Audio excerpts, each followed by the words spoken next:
Another day, another vlog. Ngayon, naglilinis ako ng motor. Dahil may swimming kami, pupuntahan. Samahan nyo kami ha. Tara!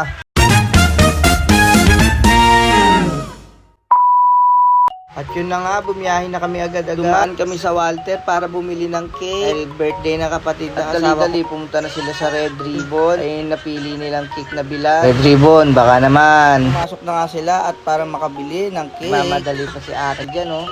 Dito, namimili na sila ng bibili nilang cake. At may napili na nga yung asawa. Agad, binayaran niya na sa counter. Ito na nga yun. 459 lang ang bill namin. Napakamura, diba? At dyan, nagle-lettering na ng cake si ate. By the way, nakuha na ni Donya ang cake. Biyahe na kami papuntang resort. At yan na nga, bumabiyahe na kami. Medyo malapit lang naman to. At tinantay na nga namin dito si Papa. Yan, oh. Kasi siya ang susundan namin papuntang resort. At pinauna na namin siya.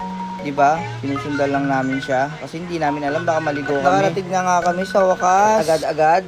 Pinabuksan ko yung gate at pumasok na ako agad dito. Ako na sila sa parking. Dito, agad-agad ako nag-video. Pinapakaway natin sila. Ayan, oh. Agad-agad tayong-tay ako mag-video dito. Tignan mo, ang ganda dito. May mga laruan pa ng mga bata. Isang kaway-kaway nga dyan. Kaway naman dyan. At dito, ngayon, dating na nga ang mga angkan ng aking asawa. O, isang kaway naman dyan, tabebe. O, ha? Ako naman, madaling umakyat. Bakit? Katik-katik ka na mag-billiard. Dalawang bata na yan.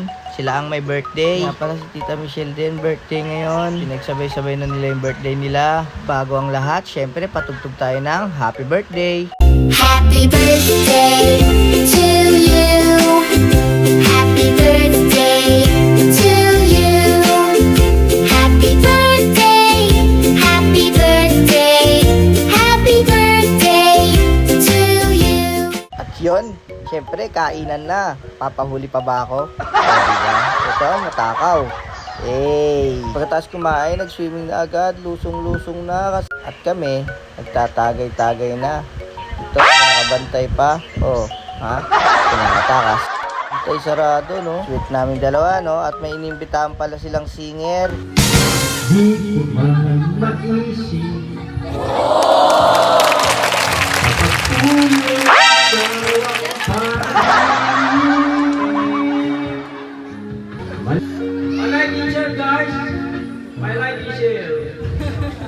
Bago matapos ang video, flex na natin yung resort.